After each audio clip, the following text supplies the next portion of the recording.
안녕하세요. 캐나다 가장 북쪽 대도시에 살고 있는 캐나다생입니다. 일주일 동안 잘 지내셨나요?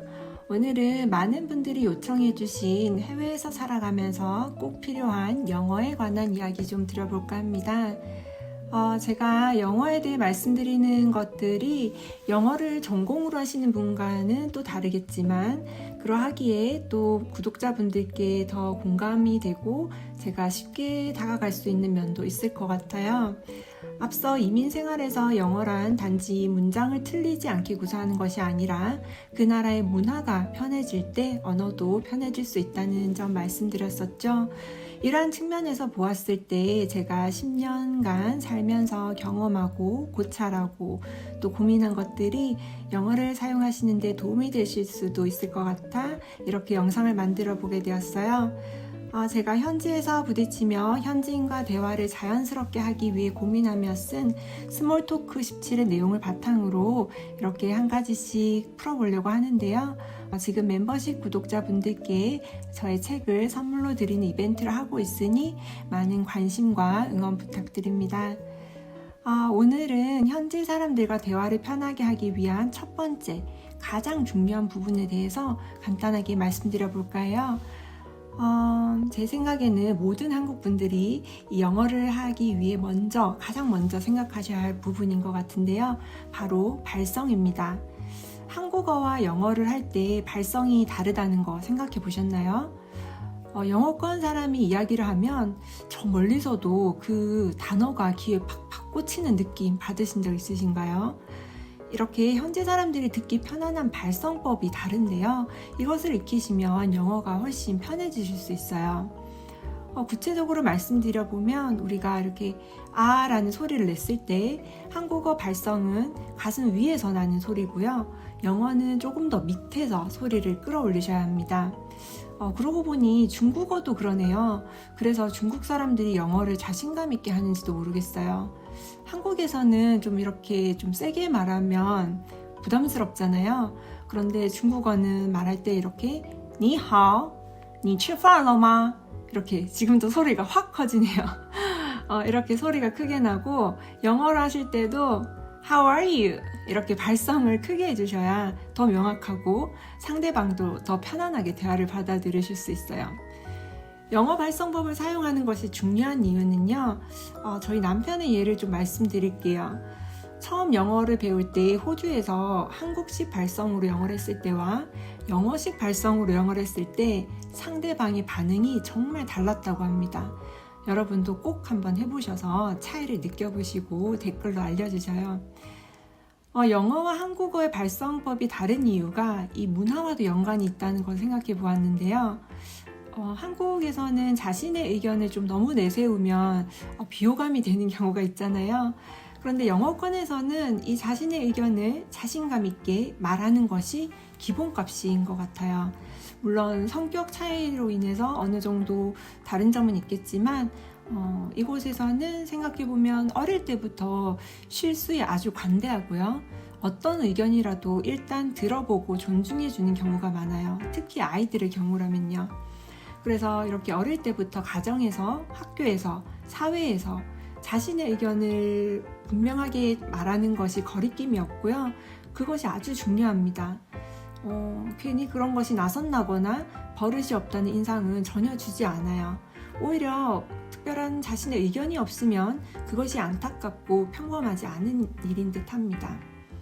이렇게 성장 배경, 문화의 차이가 다른 발성법을 만들어내기도 합니다. 실제로 같은 한국 사람이 한국말을 할 때와 영어로 말할 때 성격이 약간 변하고 새로운 모습을 보게 되는 경우도 저는 많이 보았답니다. 그런데 사실 한국에서 나고 자란 분들이 영어식 발성을 단번에 익히기는 쉽지 않은데요. 어떻게 영어식 발성을 낼 수 있을까요? 우선 가장 중요한 팁은 문법을 너무 생각하지 마시라는 말씀 드리고 싶어요. 내가 문법이 틀리지 않을까라는 생각이 드는 순간 자신 있는 발성이 나오기 쉽지 않습니다. 영어권 사람들도 회화할 때는 문법을 틀리는 경우도 많거든요. 우리도 한국어를 쓰다 보면 그런 경우가 있잖아요. 그래서 문법보다는 내 말을 잘 전달하기 위해 자신감을 가지시는 게 가장 중요하다는 말씀 드리고 싶고요. 본격적으로 발성 연습하는 첫 번째는 추천드리고 싶은 것이 영화에 나오는 인물의 말투를 따라해보는 것입니다. 저희 남편이 사용했던 방법이기도 한데요. 20대 초에 이렇게 멋있게 영어를 하고 싶은 마음에 배우들의 말투를 그대로 따라했다고 합니다. 여러분도 영화에서 나와 성향이 좀 비슷한 캐릭터, 또 이렇게 내가 영어를 하면 좋겠다라고 생각되는 캐릭터가 있다면 녹음을 해보시면서 모방해 보시기를 권해드립니다. 그렇게 영어식 발성이 조금씩 익숙해지면 나의 성격에 맞춰진 또 자연스러운 발성법을 찾게 되는 것 같아요. 네, 예를 들어 주실 수 있을까요? 어떤? 여자친구랑 외국 레스토랑에 가서 좀 멋있게 뭔가 이렇게 얘기하는 그런 거를 상상해봤기 때문에 해보셨나 보네요. 그래서 아니 뭐 해본 건 아닌데 뭐 계산서 달라 그럴 때 뭐 한국식으로 얘기하자면 이걸 굳이 영어로 하자면 Can I get a bill please? 약간 조금 너무 좀 부드러운 느낌이죠. 그렇죠. 근데 이제 영어식 발성을 하자면 Can I get a bill please? 약간 조금 더 확실하면서도 좀 더 자신감 있는 약간 그게 뭐 예의 없거나 이런 게 전혀 그런 게 아니죠. 전혀 아니니까 이 표현에서 예의 있게 이미 얘기했으니까 Can 네. I 하고 please까지 했으니까 오히려 자신감 있게 얘기해요. 두 번째 역시 저희 남편이 생각한 꿀팁인데요. 상대방을 친한 친구처럼 생각하고 말하는 거예요.